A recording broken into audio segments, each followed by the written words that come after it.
ये जो ईंटों को पानी डालते हैं, ये पानी इसलिए डालते हैं कि जो ईंटें पानी वो 3 from one side 4 from other side और स्टिक करता है। तो इसको आप लगाते जाते हो, लेवल है वो हम कोशिश करेंगे कि इस लेवल से बिल्कुल टाइल आके इसके साथ मैच कर जाए।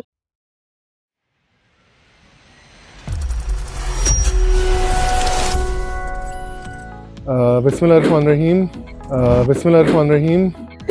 आज की कंस्ट्रक्शन स्टोरी बैक फिलिंग सारी हो चुकी हुई है। जैसे आप देख सकते हैं दो तरह से कॉम्पैक्ट कर रहे हैं। एक हम वाटर कॉम्पैक्शन उसकी कर रहे हैं, पानी जो है उसकी तह में जाता है और मट्टी को मजीद बिठाता जाता है। और दूसरी जो कॉम्पैक्शन है जो रोलर होता है, चुनाई इज बेसिकली ब्रिक मेसनरी, जो कि अभी आप देख रहे हैं हमारी साइड पे स्टार्ट हो चुकी हुई है। वो देखें, अब ब्रिक मेसनरी जो है हमारी लगती जा रही है और साथ साथ उसकी वो ईंटों की तराई भी करते हैं। तराई is basically watering of the bricks. तो ये जो ईंटों को पानी डालते हैं, ये पानी इसलिए डालते हैं कि जो ईंटें पानी वो जज्ब करती हैं और जब उनको लगा रहे होते हैं तो उनकी पकड़ ज्यादा मजबूत हो जाती है। उससे रूम्स की वॉल्स बन रही हैं। This will be the actual walls के अंदर हमारे रूम्स की प्लेसमेंट्स आ रही है।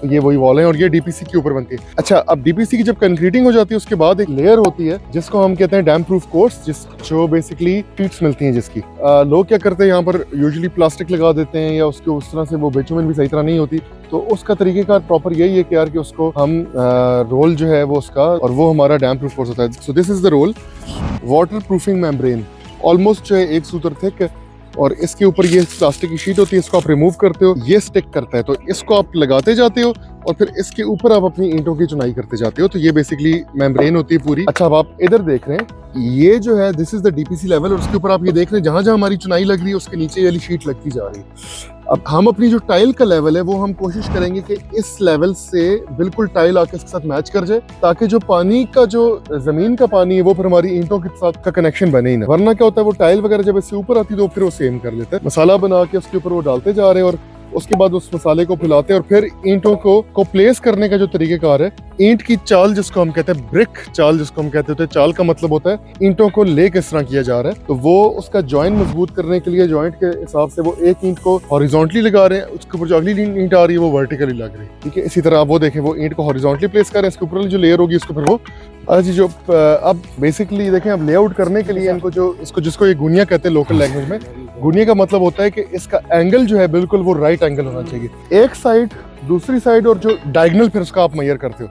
तो इसमें पाइथागोरस थ्योरम यूज होता है। पाइथागोरस थ्योरम के मुताबिक जो है यहाँ पर जो उसको कहते हैं हम लोकल तरीका जो उसका यूज करने का, उसमें होता है कि 3 from one side 4 from other side और डायगोनल 5 होना चाहिए। तो 3 4 एंड जब ये 5 मेजर कर लेंगे तो वो उसका मतलब होगा कि वो राइट एंगल पे आ गई चीज। ठीक है, वरना क्या होगा, अगर वो उन्होंने अपना एंगल या गुनिया नहीं निकाला, स्लाइड सा भी डिफरेंस आ गया तो वो पूरा घर आगे टेढ़ा हो जाएगा और उसकी एलिवेशन में फिर फर्क आ जाएगा। तो इसलिए उसका अच्छा, जो बेसिकली अब आप देख रहे हैं, जो एक उन्होंने तार लगाई हुई है, इसको हम साल कहते हैं। साल इज बेसिकली द लेवल होता है कि जो आपने दीवार का लेवल एक मेंटेन करना है, दीवार का जब लेवल मेंटेन करना होता है उसको एक लेवल के ऊपर इसको बनाना होता है और उसी के लिए हमने ये साल लगाया हुआ है। वो मसाला अपने हिसाब से कंट्रोल करके और वो उस डोरी के हिसाब से बराबर किया जा रहा है कि डोरी के बिल्कुल 7 सूत्र में जो ईंटें आती जाएंगी।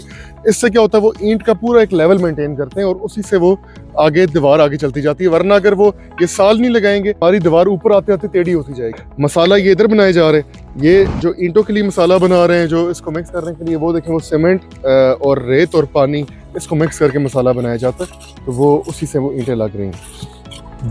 दो जो आपके ट्रॉलीज हैं वो यहाँ पर सैंड की लग रही हैं और एक बैग जो है वो सीमेंट का लग, तो वो उससे ये मिक्स किए कर रहे हैं और फिर उसके बाद उसमें पानी जो है वो हस्बे जरूरत मिक्स कर देते हैं। वो जब आपने देखा होगा, जब ये बना रहे होते हैं मसाला तो वो एक बीच में पॉन्ड सा बनाते हैं और उसके अंदर फिर पानी डाल देते हैं, वो आपका जरूरत आ जाए। जैसे आप लोग अभी देख रहे हैं कि हमारी जो बेसिकली जो मट्टी हमारी साइड से एक्सकवेट हुई, तो वही हमारी बैक फिलिंग में इस्तेमाल हो गई है। अभी जब इस जगह की हमने बैक फिलिंग करनी होगी, वो आपको उस टाइम पे दिखाएंगे कि वो मट्टी किधर तक हमारी जो है वो लगेगी, के लिए बनाया जाता है।